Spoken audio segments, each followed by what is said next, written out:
poetas y van a hablar también de dos poetas muy importantes de España, que fueron los hermanos Machado. Entonces, ellos dos van a tener a cargo hoy la clase, vamos a decirlo de esta manera. Primero les voy a presentar, aquí en pantalla está el señor Jesús García Moreno. Buenos días a todos y buenas noches desde Madrid, España. Claro. Encantado de estar con ustedes. Gracias, Jesús. Él está haciendo un esfuerzo porque obviamente ya él podría estar yendo a su cama, ¿verdad? Pero está con nosotros para compartir su experiencia, para compartir lo que es su pasión, que es la poesía. Y aquí tenemos a Ángel Frías Coca, quien también es de España, y pues él también va a estar compartiendo con nosotros su punto de vista sobre lo que él conoce de los hermanos Machado. Y al final de las dos ponencias, más o menos 15 minutos finales, vamos a tener oportunidad de hacer preguntas o comentarios. Así es que pongan atención y al final, como es costumbre, no duden en hacer preguntas o comentarios. Siempre son bienvenidos y de eso se trata. Así es que le doy la palabra a Ángel ahora.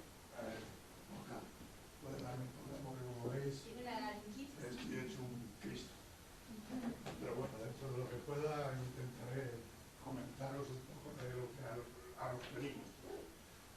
Queríamos introduciros o hacer que por lo menos conocierais un poco lo que es la poesía. Sobre todo basada en unos monstruos, como vais a ver, que son dos hermanos, que por una serie de circunstancias los pillo en una guerra civil que a cada uno le pillo en un bando. Y nunca, mejor dicho, cuando se dice que la guerra civil siempre son entre hermanos, y esto es una verdadera lástima, pero es así. A cada uno le tocó en un bando y lucharon cada uno en un sentido distinto. Sin necesidad y sin motivo, pero la guerra fue así de crueles. Y entonces, todo se basa en que son de los grandes poetas del siglo XX, son ellos, los dos hermanos, a pesar de lo que se pueda ver. Antonio, sobre todo, que es el que pilló en el bando de la izquierda, es el más seguido y es al que casi todos los cantautores españoles les han cantado un poema de él. Casi todos tienen algo de esto. No sé si conoceréis a cantautores españoles, pero hay muchos. Serrat ha cantado varias de él, varias de Antonio, y hay un montón de poetas, ya digo, que han cantado por la música de esta gente. No sé qué deciros en cuanto a su difusión, porque yo aquí no sé hasta qué punto ha podido llegar a conocerse los poetas españoles, pero si se habla de poemario español hay que contar con ellos por narices. O sea, en el siglo XX son los más conocidos. O sea, los Antonio Machado son algo que es universal, sobre todo para nosotros los españoles. Hablar de Machado es hablar de algo divino. Entonces, lo triste es eso. Yo no sé si vosotros conoceréis algo de la poesía nuestra o no tenéis idea. No suena nada. Sí, no, sí. No. Ustedes tienen ese reto hoy. Pues eso es. Queremos que a partir de hoy, por lo menos, tengáis la curiosidad de buscar estos nombres y algunos otros que van a salir, que al final pues compartimos la misma lengua, compartimos experiencias comunes y creo que nos van a enriquecer a todos. Ya lo podéis saber, son gente que dice las cosas con mucho sentimiento y que trascienden de un tiempo y de una realidad, por muy cruda o muy salvaje que sea. Lo vais a ver. Gracias, Jesús, por el gasto. Gracias. De nada. No puedo, es imposible. Cuando tú quieras me pasas el testigo y nos vamos para allá. No lo sé, porque yo quisiera hablaros de todo, pero es que no puedo. Sobre todo Ángel, que es muy hablandín. Habla y habla, pero hoy la garganta lo traicionó. Me puedo quedar hablando meses, pero me está costando un tiempo. De todas maneras, cualquier tema que luego surja, cualquier pregunta que queráis, estoy dispuesto a hacerlo, porque ya no tengo por qué chillar, os lo puedo hacer un poquito más bajo y seguramente podré contactar bien. Es que me está costando un triunfo, ya hablo de ello. Mira, Ángel, si te parece, empiezo un poco con la biografía de los dos, como es común, y entonces luego tú me vas echando ahí una mano o a lo que sea con las preguntas o lo que acordemos luego. Bueno, otra vez buenos días, espero que tengáis una mañana muy agradable. Creo que son las 11:30 y es maravilloso, nosotros ya las pasamos hace un rato. me dijo Ángel que la temperatura que tenéis en Washington, Washington como estado, es muy parecida a la que tenemos en Madrid. Hoy aquí ha hecho un día casi primaveral con 14-15 grados. Espero que ahí también hayáis disfrutado o vayáis a disfrutar del día. Mirad, vamos a hablar de dos personas. A mí, yo soy, ya lo ha dicho Lorena, soy aficionado a la poesía, escribo poesía desde hace muchísimo tiempo, mucho tiempo, siempre he escrito, que yo recuerde, siempre he escrito poesía, mal por cierto, hay gente que lo hace mucho mejor, y siempre me ha gustado mucho indagar, investigar sobre las personas que tenían esa misma afición que yo y que lo hacían mejor, por supuesto. Bueno, estos dos hermanos son andaluces. En España, como sabéis, hay varias regiones y entonces con distintas formas de hablar el castellano, y una de ellas muy peculiar es el andaluz, cuya pronunciación del castellano junto con la de las Islas Canarias fue la que de alguna manera se trasladó a América del Sur o Latinoamérica, y de alguna manera, por las variantes que el tiempo ha dado, el seseo, el ceceo, muchas de las formas en las que se habla el castellano en América del Sur y Central proviene de Andalucía y Canarias. Entonces es una región que tiene un folclore muy rico, estuvo ocupada durante casi 8 siglos por los musulmanes, que era un momento muy esplendoroso de esa cultura y ayudó a enriquecer de alguna manera también pues la cultura andaluza. Al entrar aquí se escucha un señor cantando una poesía de Antonio Machado, es Calixto Sánchez. Eso que estamos escuchando era cante flamenco, cante hondo, que en España tiene una profunda raíz cultural, ya en todo el país, pero sobre todo proveniente de Andalucía. Bien, decía que estos dos hermanos, Manuel y Antonio Machado, nacen en Sevilla, con un año de diferencia. Manuel nace en 1874, en agosto, y Antonio Machado nace el 26 de julio de 1875. ¿Qué presupone hablar del siglo XIX, de las postrimerías del siglo XIX? Bien, para que os hagáis una idea, vosotros que probablemente, vamos, seguro, estáis estudiando historia de Estados Unidos, fijaros que 1875 es la fecha en la que hace 10 años que ha terminado la guerra civil, la Civil War entre el sur y el norte de los Estados Unidos, la Confederación y la Unión. Eso, visto desde la perspectiva vuestra, pues dices, es casi en la estratosfera del pasado. En realidad, solo son 100 y pico de años, ¿no?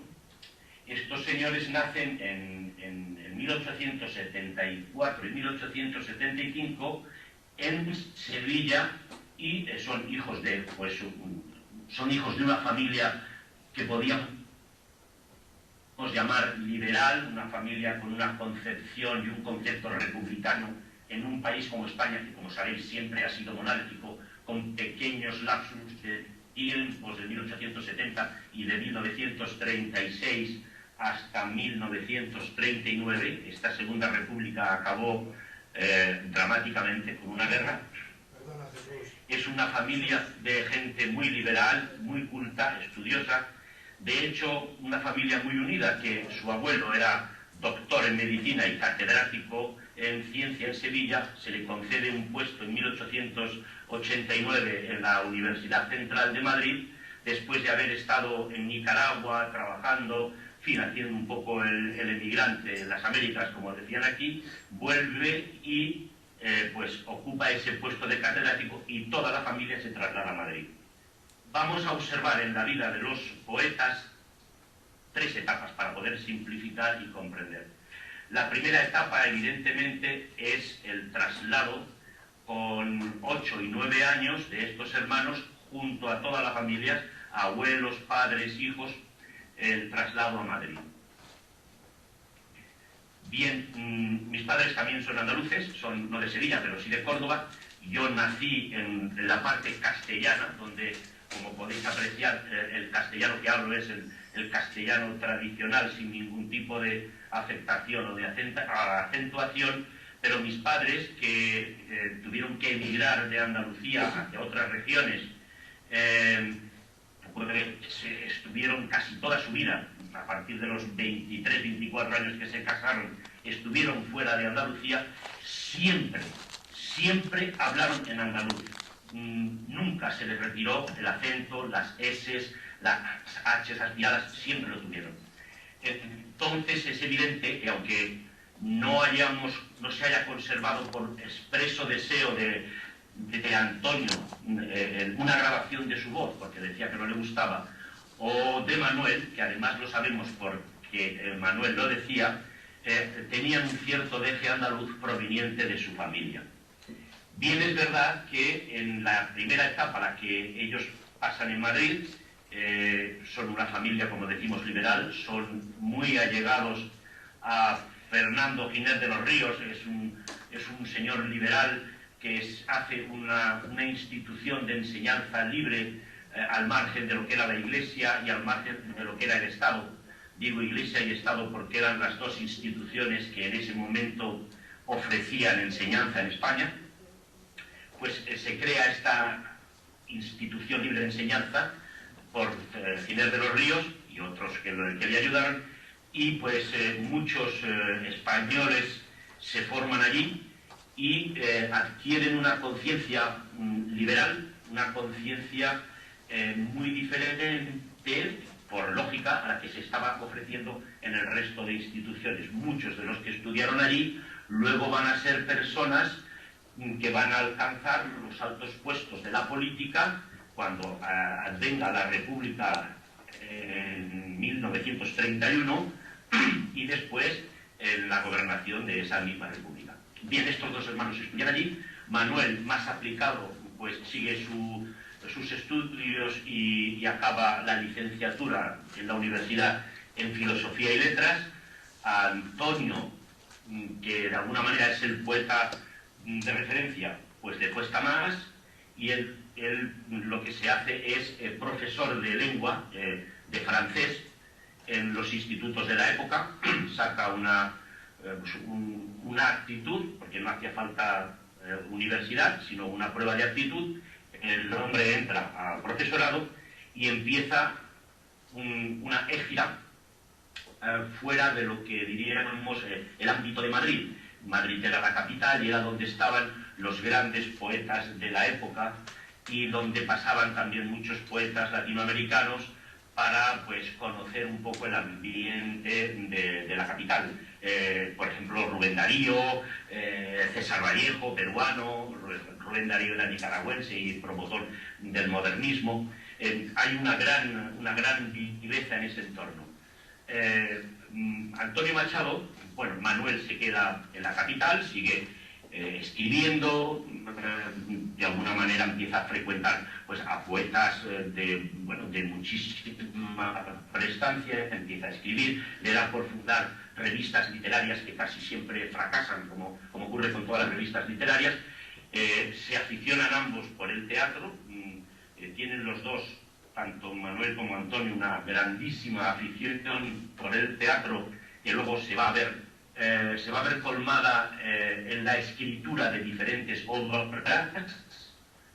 obras con bastante calidad, que luego mencionaremos para que lo sepáis, pero al mismo tiempo también en sus ratos de ocio pues se dedican a actuar en el teatro. Antonio hace de actor en la compañía de María Guerrero, que es María Guerrero hoy día es una referencia, una actriz de referencia en España, ya de punta, por supuesto, pero él trabajó allí hasta que sacó esta licenciatura, esta autorización a ser catedrático de francés, y su hermano pues también estuvo colaborando. Fueron, digamos, actores de teatro en principio. Va pasando el tiempo y, bueno, los chicos pues se van haciendo mayores. Manuel se casa, le gustaba mucho Andalucía, tenía una influencia de su padre, que era un hombre que había investigado muchísimo sobre el folclore andaluz, el cante hondo, las seguidillas, las bulerías, era un hombre muy metido y le contagió de alguna manera a Manuel en ese sentido por Andalucía.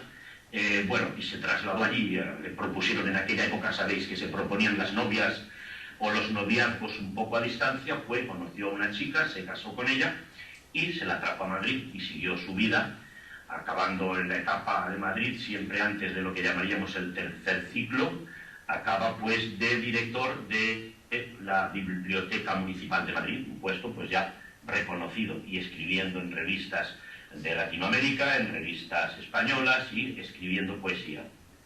En esa época, para que vayamos conociendo un poco a Manuel, porque luego a Antonio le dedicaremos algo más de tiempo, para ir viendo la personalidad de cada uno de ellos, Manuel escribe un poema que él llama Retrato. He de deciros que Manuel se adhiere inmediatamente por su amistad con Rubén Darío, el nicaragüense prácticamente inventor del modernismo, una forma de hacer poesía preciosista, donde la forma y donde la rima es prima sobre el contenido. Inmediatamente se traslada a París porque tenía posibles, podía gastarse dinero en billetes, está tiempo en París, alterna, y entonces vais a ver un poco cómo se retrata a sí mismo en un momento determinado, ¿no? Os voy a recitar el retrato de Manuel Machado. Esta es mi cara y esta es mi alma. Leed. Unos ojos de hastío y una boca de sed. Lo demás, nada. Vida, cosas. Lo que se sabe, calaveradas, amoríos, nada grave. Un poco de locura, un algo de poesía, una gota del vino de la melancolía. ¿Vicios? Todos. Ninguno. Jugador no lo he sido. No gozo lo ganado, ni siento lo perdido. Bebo, por no negar mi tierra de Sevilla, media docena de cañas de manzanilla. Las mujeres, sin ser un tenorio, eso no. Tengo una que me quiere y otra a quien quiero yo. Me acuso de no amar muy vagamente una porción de cosas que encantan a la gente. La agilidad, el tino, la gracia, la destreza, más que la voluntad, la fuerza y la grandeza. Mi elegancia es rebuscada.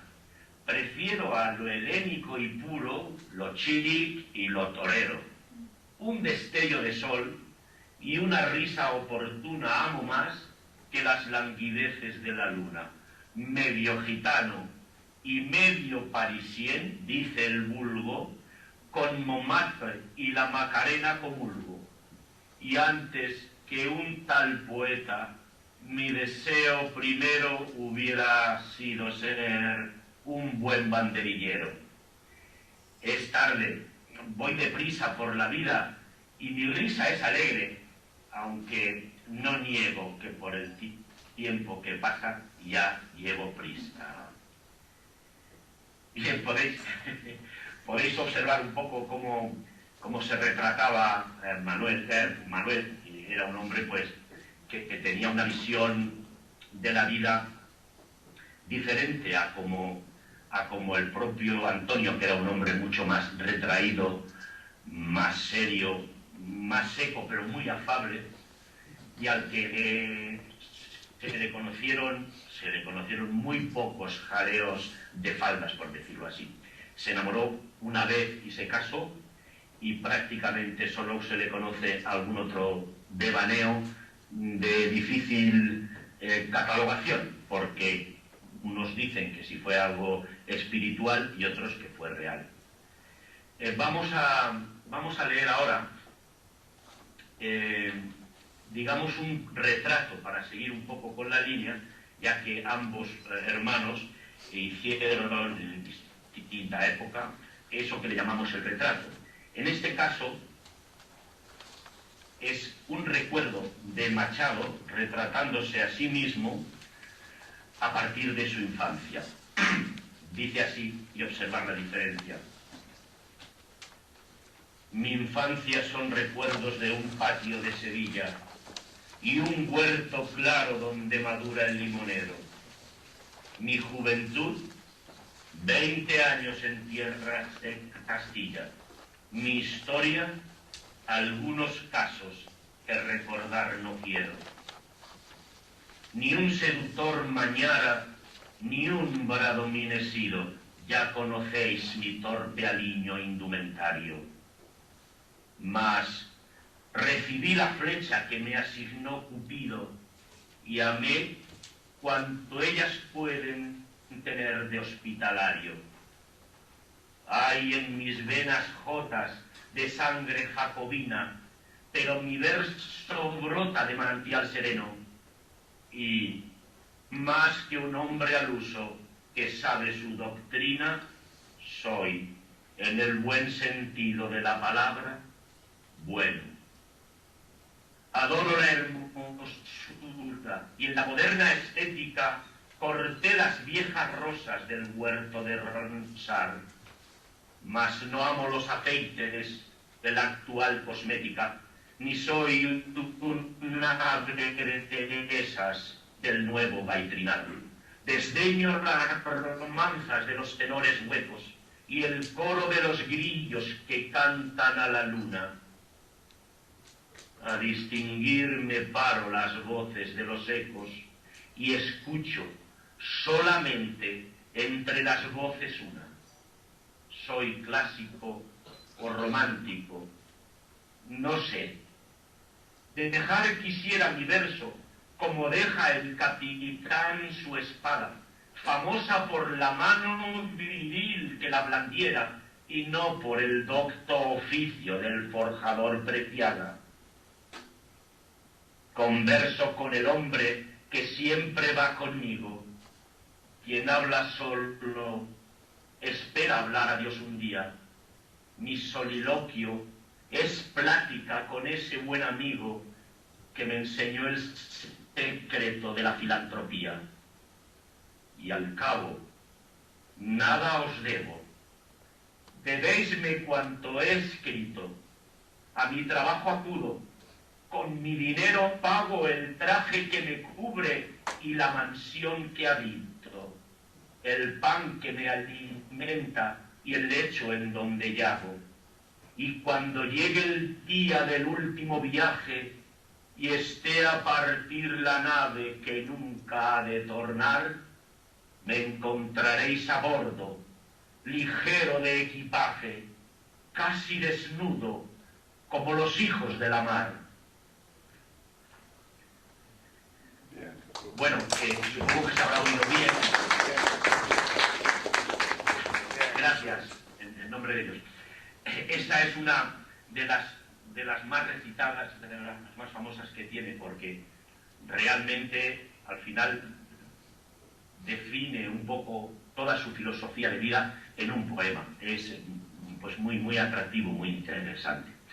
Bien, dejamos a Manuel en Madrid, director de la biblioteca, haciendo el finolis. El hombre bebía, hemos dicho que se tomaba unas copitas de manzanilla. Os digo, manzanilla es un vino blanco con mucha graduación que se utiliza para copear, para tomar, digamos, no en las comidas, sino haciendo tapas o haciendo aperitivos, y que es un vino pues que se mueve entre los 17 y 18 grados y que realmente cuando llevas 7 o 8 pues empiezas a ver las cosas de otra manera, ¿no? Y las tomaba cada día, el amigo Manuel. Bueno, pues Antonio Machado se traslada, o lo trasladan, al Instituto de Soria. Soria es una pequeña ciudad de un departamento que nosotros llamamos provincias, capital de un departamento que se llama la provincia, igual que la ciudad Soria, de muy pocos habitantes, una zona de Castilla profunda, donde la temperatura es verdaderamente gélida, donde es meseta, es muy llano, completamente plano, se dan trigales, se dan garbanzos, se dan cultivos extensivos que normalmente se dejan en barbecho. Bueno, es una tierra árida, pero que al mismo tiempo está regada por uno de los ríos más bellos de España, más bonitos, y que se llama el Duero.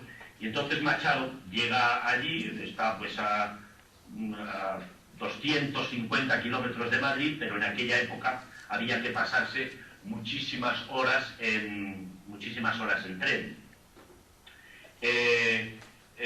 Llega Machado, se toma posesión de su cátedra, pues alquila una habitación en una pensioncita, y en esa pensioncita pues hay una chiquita que tiene, cuando él llega en 1907, pues hay una chiquita que tiene pues entonces 13 años, que se llama Leonor, muy madura, muy bonita, y este muchacho con 32 años entonces se prenda de esta chica.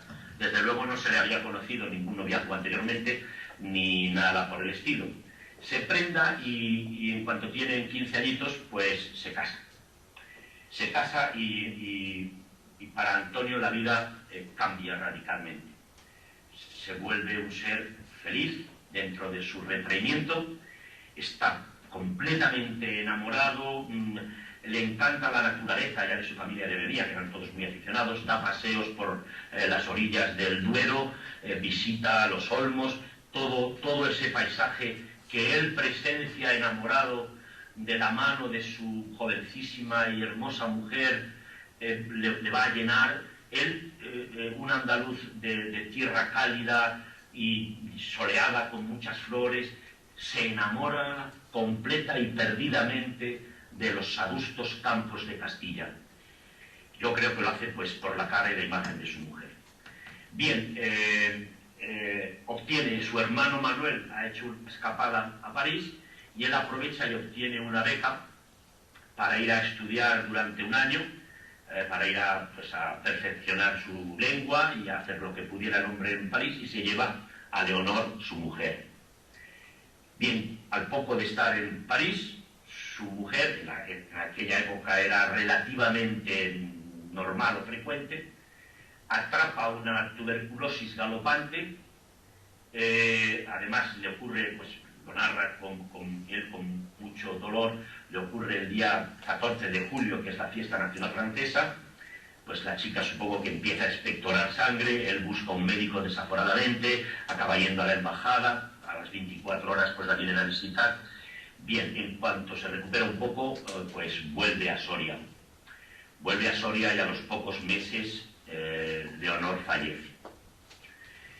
Pues imaginaros este hombre que era bastante retraído en el fondo, aunque tenía una personalidad fuerte y convincente para lo que quería, pues queda bastante hundido. Fijaros, voy a leer un pequeño poema que él le hace a su mujer.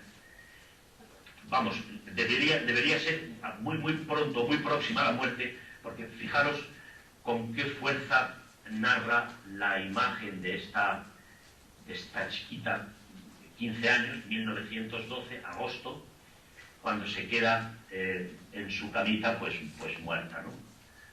Él lo titula Una noche de verano. Una noche de verano, estaba abierto el balcón y la puerta de mi casa. La muerte en mi casa entró, se fue acercando a su lecho, ni siquiera me miró. Con unos dedos muy finos, algo muy tenue rompió, silenciosa y sin mirarme, la muerte otra vez pasó delante de mí. ¿Qué has hecho? La muerte no respondió. Mi niña quedó tranquila, dolido mi corazón. ¡Ay! Lo que la muerte ha roto era un hilo entre los dos. Fijaros el hombre cómo sintió esta muerte, la muerte de esa niña que era la ilusión de su vida. Toda la ilusión de la vida de un hombre que hace pues prácticamente 80 años, pues con 35 años, pues bueno, no era una criatura, ¿no? Bien, ¿qué ocurre? Se viene abajo, Soria sigue viendo a Leonor en cada rincón, en cada recodo del Duero, en cada álamo del Duero, en cada esquina, y pide traslado a la primera ciudad que le dan, y aterriza en una ciudad de Andalucía, del norte de Andalucía, en una provincia que se llama Jaén, que es riquísima en olivares, tiene miles y miles y miles de olivares, es precioso ver todos los campos llenos de olivares. El hombre aterriza en Baeza, allí va a estar 7 u 8 años, se va con su madre, porque la madre, Ana Ruiz, lo ve tan afectado, que ya estaba viuda la mujer, había muerto su marido, lo ve tan afectado que se va con él, y él pues se va reponiendo con su poesía y sus recuerdos en esa ciudad moruna, con restos de alcazabas musulmanas y con una vega preciosa.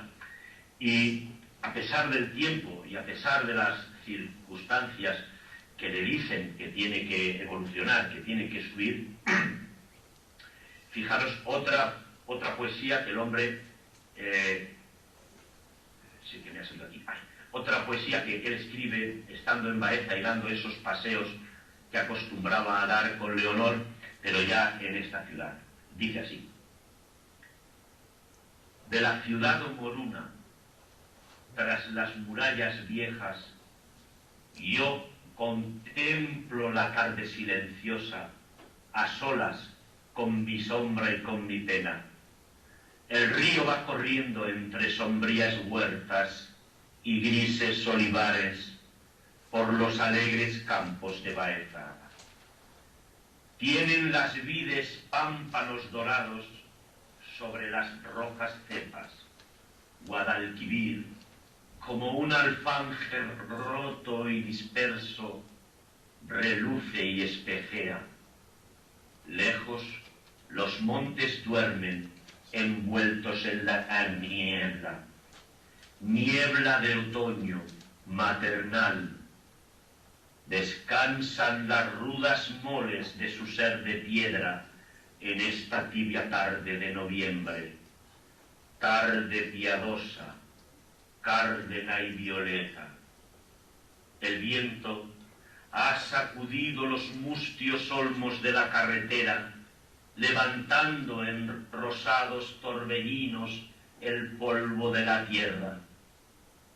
La luna está subiendo amoratada, jadeante y llena. Los caminitos blancos se cruzan y se alejan, buscando los dispersos caseríos del valle y de la sierra. Caminos de los campos. Ay, ya no puedo caminar con ella. Bien, nuestro amigo Antonio, pues pide traslado a otra ciudad más cercana de Madrid, Segovia. Segovia es otra pequeña ciudad cercana, 100 kilómetros a Madrid, tras pasar la sierra de Guadarrama, que es una ciudad preciosa también, medieval, y entonces ahí pues en el instituto el hombre pues bueno, va rehaciendo su vida, ha publicado el libro Soledades, ha vuelto a hacer un rebozo del libro Soledades de poemas, y justo en el año de la muerte de Leonor, 1912, el año pasado ha hecho el primer centenario de la publicación, publica Campos de Castilla. Campos de Castilla es probablemente la obra cumbre de Antonio Machado, una obra que con el tiempo va aumentando. ¿Sí? 5 minutitos más para dar tiempo a comentarios y preguntas, ¿no, Jesús? De acuerdo, bien, vamos entonces a hablar de su trayectoria a lo largo. ¿Y cómo se ha pasado el tiempo, verdad, Lorena? Sí, señor. Madre mía, se me ha pasado volando. Bien, entonces, la tercera etapa. Se acaba la primera dictadura de un general, Primo de Rivera, en 1930, y 29, luego hay otro pequeño general, unos meses, y España accede a la República. Es un cambio fundamental. Antonio y Manuel Machado son republicanos, se adhieren a ese movimiento, y pues apoyan la República, colaboran, escriben, se mueven. Pero 6 6 años después, 1936, hay un golpe militar de otro general, el general Francisco Franco, que probablemente a alguno de vosotros os suene porque estuvo gobernando España durante 40 años. Entonces empieza una guerra y aquí viene una de las divisiones que ocurren entre los dos hermanos, y es que Manuel en un momento determinado su mujer tenía una hermana monja que estaba en Burgos, una ciudad al norte de Madrid, y cada año iban a visitarla por verano, el mes de julio, ya que el día 16 era su santo. Ese año, 1936, se van 2 días antes del golpe, que fue el 18 de julio, y al haber el golpe quedaron separados. El uno en la zona que llamamos golpista o nacional, y Manuel y Antonio en la zona republicana. Antonio pasa toda su época allí. Hay un momento determinado en que Madrid va a ser tomada por los golpistas, lo trasladan a Valencia, unas peripecias tremendas. Desde Valencia pasa una temporada, apoya como puede, ya bastante enfermo, tenía bronquitis crónica, neumonías, estaba el hombre bastante mal, pero sigue trabajando.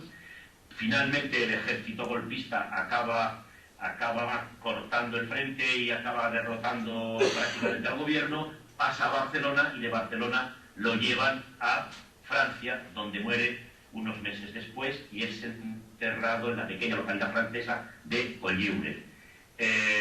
Y allí sigue enterrado. Y entonces, un poco a resumen de lo que es su biografía, voy a leeros un poema mío que se titula Homenaje a Antonio Machado, poco para que veáis. En este poema trato de recoger lo que es su historia. Él, antes de marcharse a Valencia, le hacen un homenaje los militares del 5º Regimiento Republicano, y él les dice: yo no me hubiera marchado, estoy viejo y enfermo, pero quería luchar a vuestro lado. Quería terminar una vida que he llevado dignamente, muriendo con dignidad. Y esto solo podría yo conseguirlo cayendo a vuestro lado, luchando por la causa justa como vosotros lo hacéis. Esto se lo dijo el 24 de noviembre de 1936 al 5º Regimiento. Y ahora viene el poema homenaje de toda su biografía que yo le hago. Entrañable mirada, expresión triste, crudo verbo para el desnudo paisaje, tierno en el amor, crítico con la realidad injusta, enemigo de la violencia. Se enfrentó a la muerte con la poesía por arma. Una guerra cruel contra la esperanza de un pueblo le privó de ser feliz en una España diferente. Su cuerpo yace lejos, en una tierra que de tan próxima no parece extraña, aunque extrañemos la lejanía de sus restos. Su voz vive entre nosotros, sus versos aún despiertan compromiso por la vida, amor por la razón y amantes de la justicia. Algunas tardes, sentado en un rincón del muelle, con el rostro fijo, solo turbado por la brisa y el fragor de mis pensamientos, espero ver pasar a un marinero con el torso desnudo, escaso de equipaje, que con mirada profunda otee el horizonte mientras aborda la nave, esa nave que nunca ha de tornar.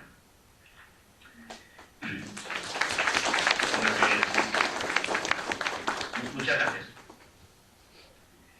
Bien, hay más cosas por decir, pero entiendo que el tiempo, como en televisión, es quien marca las pautas, y así tendremos oportunidad otra vez de poder seguir hablando. Claro que sí, José. ¿Qué proponéis? Gracias, Jesús. Yo me imagino que A vosotros. los estudiantes tienen comentarios, preguntas, inquietudes. Quizá una de las cosas que quisiera que los dijeran sobre todo es que habla de republicanos, de república, y es totalmente distinta a la idea que tenéis vosotros de la república.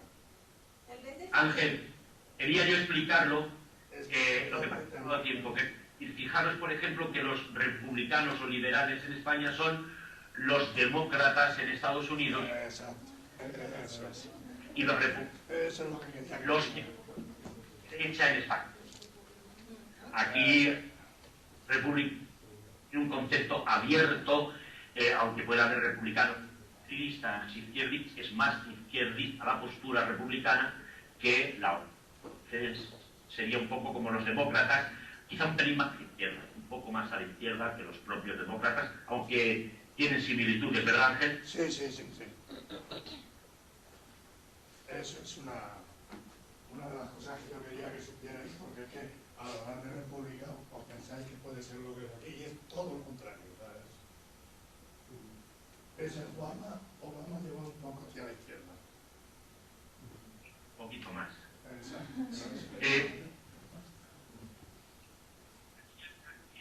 Por ejemplo, la libertad de partidos y en el momento en que se establece la república, pues imaginaros que el Partido Comunista hacía pues unos años que había surgido a través de su revolución de 1917, la revolución bolchevique de soviética, primero Rusia, luego la... Entonces, todavía, a partir de la Primera, Segunda Internacional, hasta que se separaron, lo que imperaba era el Partido Socialista, llamado socialista, con su característica marxista y, digamos, eran los que tenían la hegemonía del marxismo. Luego después, al surgir ya las juventudes, empezaron uniéndose las juventudes socialistas unificadas a los comunistas, en España por Carrillo, en Cataluña, España con el PSUV, Partido Socialista Unificado de Cataluña. Al final el Partido Comunista se integró con bastante fuerza en la República y la Unión Soviética, ya que el resto de naciones democráticas del entorno, ya sea Francia, Inglaterra, todas las demás no ayudaron, mientras que al bando que había dado el golpe de Estado le ayudaron los gobiernos fascistas y nazis del momento, como fue la Italia de Mussolini y la Alemania de Hitler, con armas, con bagajes y demás, pues sí, pues es un tema que conviene que se sepa, y al final se echó al gobierno de la República Española en manos de la Unión Soviética, que fue la única que les ayudó. Finalmente no. Sí. También hay que reconocer que Estados Unidos fue uno de los pocos países que ayudó a España, algo como el republicano, a través de las brigadas internacionales. Es maravillosa, la que diariamente rusos, alemanes, de todos los países vinieron las brigadas internacionales que tienen un gran nombre aquí y tienen todavía muchas calles, muchos homenajes, ¿no? La Brigada Lincoln, la Quinta Brigada, ¿verdad? Ángel. Sí. Algo que además se tiene en estima, o sea, que se quiere de verdad. Es algo que los americanos, los norteamericanos ayudaron a la República, al bando republicano, al bando de izquierdas, como dijeron, y nos ayudaron a las brigadas internacionales. Hemingway, por ejemplo, fue muchísimo. Jesús, estamos teniendo problemas con tu audio. No sé si moviste algún botoncito. A ver, ¿me oís ahora? Sí, a veces se corta. Es que lo tenía... A ver, lo cogeré así para que no se mueva. ¿Me oís? Perfectamente, gracias. Muy bien, ¿alguien tiene algún comentario o pregunta? O sea, algo, cualquier cosa que os haya ocurrido. Cualquier... No oigo. No oímos. Por favor, preguntar. Ahora sí. ¿Quién tiene preguntas? A ver, sí, alguno. Os ha quedado todo claro. Tienen mucho que preguntar, ¿verdad? A ver, Sara, con volumen o se me acerca aquí, por favor. ¿Los hermanos Machado tuvieron hijos? Sí, muchos.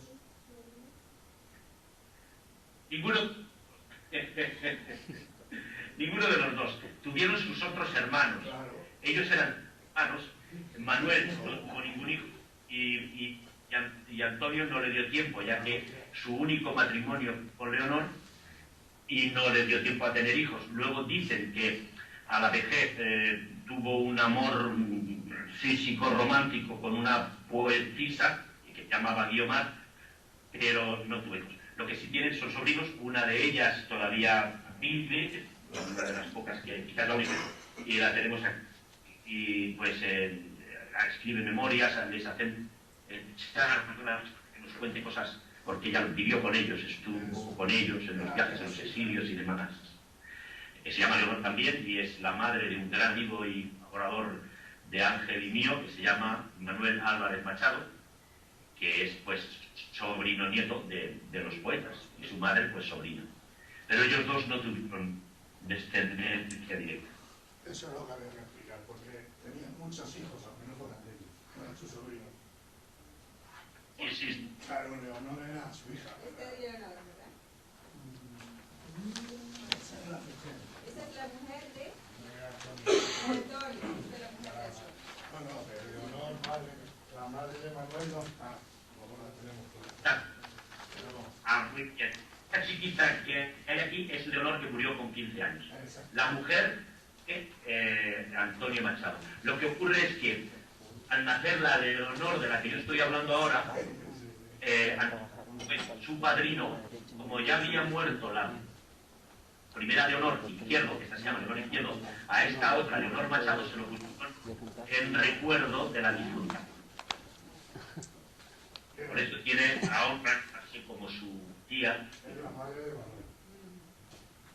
Muy bien. Venga. ¿Qué más? Pedro. ¿Qué poema cree usted que sería, pues, que le daría ánimo a la gente española ahorita que hay tanto desempleo, ¿no? Y la economía y todo eso, crisis? ¿Cuál poema cree que ellos tienen, que ellos tienen que sería para darle ánimo? Mira, Antonio fue un hombre tremendamente preocupado por la parte social y él además en uno de sus escritos, cuando tiene que definir de alguna manera su poesía, él había empezado siendo seguidor de Rubén Darío con el modernismo, que como he dicho antes, ese tipo de poesía se ocupaba más de la forma del poema que del fondo, decía que no podía ser, que cuando hay problemas hay que poner sentimiento y hay que ir a los problemas para que la gente se conciencie. Entonces, muchísimos de los poemas de Antonio eran apoyando a una gente que tocó vivir una época muy dura. Os hubiera narrado la salida del ejército republicano y de los civiles que acompañaban la huida desde Barcelona el 22 de enero de 1939, cuando las fuerzas golpistas estaban entrando, y realmente fue dramático. Fueron cientos de miles de personas atravesando la frontera, entrando en campos de concentración franceses, vigilados por soldados senegaleses, no se entendían, venían con hambre, con miseria, con frío, porque era invierno. Fue tremendo. Y él siempre mantuvo alto ese espíritu. Y aún hoy, la joven poesía española, después de algunas vicisitudes modernistas y embellecedoras de la palabra, han vuelto a lo que se llama la poesía de la experiencia, la poesía del sentimiento, la poesía de la denuncia.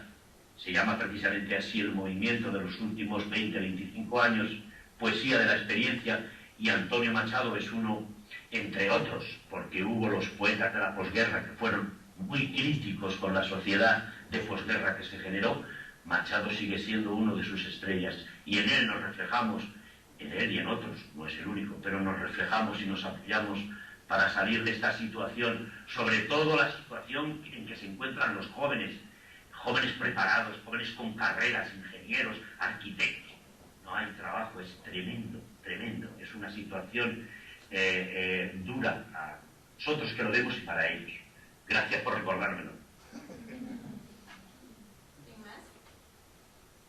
¿Esos que escriben poemas? ¿Esas que escriben poemas? A ver, había alguien que escribía poemas. Por favor, de compañero, aquí estoy. Todos sufrimos cuando escribimos un poema. Venga, preguntar. Sin miedo. El tiempo es oro. Venga, por favor. Que estoy a no sé cuántos miles de kilómetros de ahí. Cierto.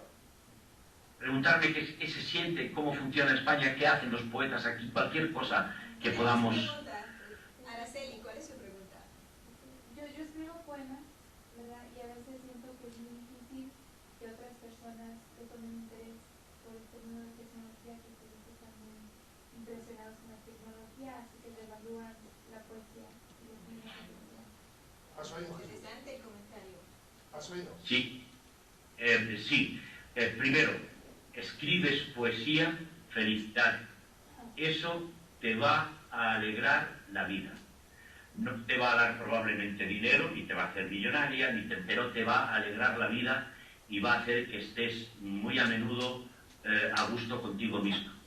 Segundo, el poema se escribe a partir de un sentimiento interior propio, pero tiene que ser comunicado. Ahí tenemos un problema.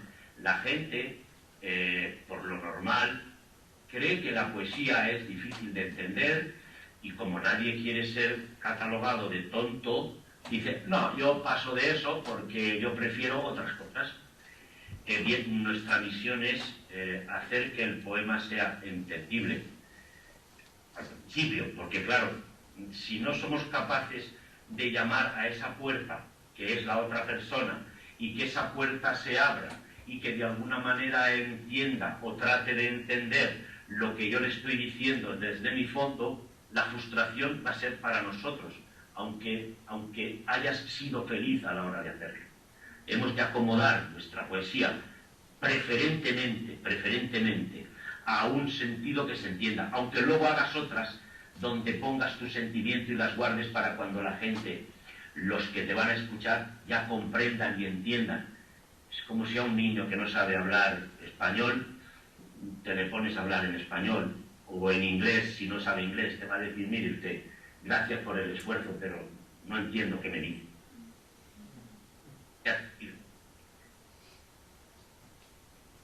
¿Te sirve? ¿Te sirvió? Oh, sí. Muy bien. ¿Quién más? ¿Tiene algún comentario o pregunta? Sofía, ¿qué? ¿Ah? Sofía, ¿qué? ¿Quién? ¿Él? Like him personally, Sí. yeah. Sí, él sí, claro que tiene su familia. Tengo 3 hijos, 2 hijos y una hija. 3 hijos Y- y una hija. El mayor es poeta, además de ser ingeniero informático. El segundo es sociólogo, está haciendo ahora el doctorado y es cantautor y compone sus propias letras y sus músicas. Y la pequeña, que tiene 24 años, es licenciada en imagen y sonido.